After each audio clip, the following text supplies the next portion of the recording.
तुम्हें लगता है कि ये रेड फ्लैग्स हैं, तो तुमने शायद इसके बारे में नहीं सुना है। मैं आ जाऊं क्या अपनी पर? ये है अयान, जिसे एक मॉडल पसंद आ जाती है, अहाना। पहले अयान उससे एक साड़ी की दुकान में मिला था और फिर जिम में, जहां वो उससे खुल्लम खुल्ला लाइन मार रहा था, वो भी उसके बाप के सामने। और उसके बाप ने ये किया। Come on यार, I understand ये सब होता है। उसका नाम अहाना है और वो मॉडलिंग करती है। अहाना को डायरी लिखने का शौक है और वो अपनी डायरी अयान के गराज में छोड़ आती है गलती से। तो अयान को क्या करना चाहिए? पढ़ना चाहिए, तभी तो वो इम्प्रेस कर पाएगा। बस डायरी पढ़ के वो अहाना को इम्प्रेस कर लेता है। वैसे ट्राई तो वो अहाना की माँ को भी कर रहा था इम्प्रेस करने की, बट अहाना की माँ वॉज वे टू स्मार्ट। तो अहाना हो जाती है इम्प्रेस और उससे शादी कर लेती है। अब शादी का लड्डू अहाना ने खाया है तो पछताए कैसे ना। सबसे पहले तो अयान उसे छोटे कपड़े पहनने से मना कर देता है। हाँ, वो छोटे कपड़े बेडरूम में पहनना अलाउ करता है। समझ रहे हो? समझ रहे हो? फिर वो उसे कोई भी जॉब करने के लिए अलाउ करता है सिवाय मॉडलिंग के। और बेचारी अहाना के अलग रहने वाले बात पे अयान के विचार सुनिए जरा। मैं अपनी फैमिली को नहीं छोड़ सकता। जब लड़का और लड़की की शादी होती है तो लड़की लड़के के घर आती है। ये बंदा इतना मैनरलेस है कि हनीमून से इसकी बीवी जो सामान लाई है उससे बिना पूछे ही सबको बांटने लगता है। वो तो अयान की माँ नोटिस कर लेती है तो वो चीजें लौटाने को बोलती है। दिन भर ये आदमी अहाना से तू मैं करता है और रात होते ही तभी ये बेचारी 6 महीने में 2 बार खुशखबरी सुनाती है, जो इसके लिए दुख खबरी थी। अहाना के कहने पर कि she is not mentally prepared for a baby, तो वो उसे कहता है मुझे ये बच्चा चाहिए, समझे? ब्रो अपना जेंडर चेंज करवा ले और कर ले बच्चा पैदा, इतना बच्चे का शौक है तो।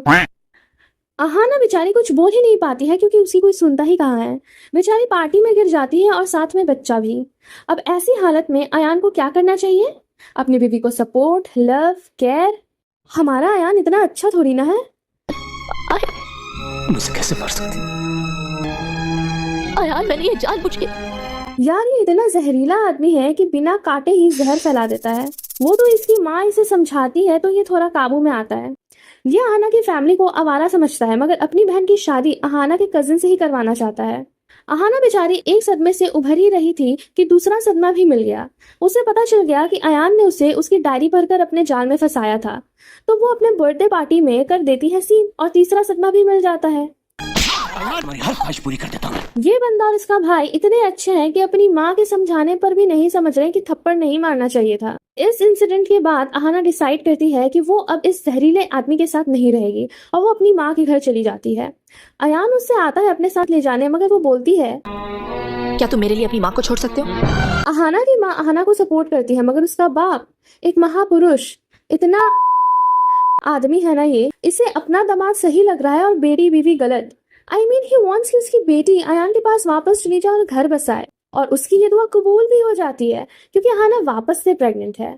और ये बात जैसे ही जहरीले आदमी को पता चलती है, वो तुरंत अपने ससुराल शिफ्ट हो जाता है और अपने भाई को फेक पुलिस बना के साथ में ले जाता है और पूरे टाइम अहाना के आगे पीछे घूमता रहता है। और इस चीज को कोर्ट भी अलाउ कर देती है। लेकिन जैसे ही बच्चा पैदा हो जाता है, भाई के तेवर ही बदल जाते हैं। वो अपनी बेटी को ले जाने की बात करता है जो अभी अभी पैदा हुई है। भाई इस आदमी को पता नहीं है क्या कि एक बच्चे को माँ की दूध की जरूरत होती है। ये फैमिली इतनी कंजर्वेटिव है कि घोड़े जैसे लड़के को सिजेरियन और नॉर्मल डिलीवरी के बारे में पता नहीं है और ना वो बताना चाहते हैं उसे। पूरा स्क्रीन प्ले तुम्हें। चुप। अयान बस 2 महीने के लिए अहाना को बच्ची को दूध पिलाने के अलाउ करता है और डिवोर्स पेपर भी मंगवा लेता है। लेकिन अहाना में सडनली माँ की ममता जाग जाती है। वो सबसे माफी मांगने लगती है। जो बच्चा 3 महीने का भी नहीं हुआ उससे तुम अलग नहीं रह सकती, और तुम एक 30 साल के बेटे को उसकी माँ उसके पूरे परिवार से अलग करना चाहती थी। सारी उम्र में जो कर जबड़िया रे हाँ। भाई ये अभी भी अपनी माँ का दूध पीता है क्या? कैसी बातें कर रहा है ये। अहाना की माँ अहाना को अपने साथ ले जाती है, मगर वो खुद 2 थप्पड़ खा जाती है क्योंकि अहाना का बाप अब सो कॉल्ड मर्द बन चुका था। मतलब पहले क्या था वो? मर्द था, लेकिन शादी के बाद मैं इनके जैसा हो गया हूँ। देखो भाई क्या हैप्पी एंडिंग हुई है। टू बी ऑनेस्ट मुझे इसकी सिर्फ बेटी की चिंता है क्योंकि इसके घर वालों की सोच ऐसी है। आपको साथ देता हूँ भाई साहब, हफ्ते में 4 दिन ना बीवी को चमाट मार दिया करो, तबीयत ठीक। ये मूवी अगर आज रिलीज होती तो इसका नाम शादी करके फंस गया यार नहीं, बल्कि शादी करके फंस गई यार होता। टेल मी इन कमेंट्स कि मैंने सही नामकरण किया या नहीं। एंड वीडियो पसंद आई हो तो लाइक शेयर सब्सक्राइब कर देना।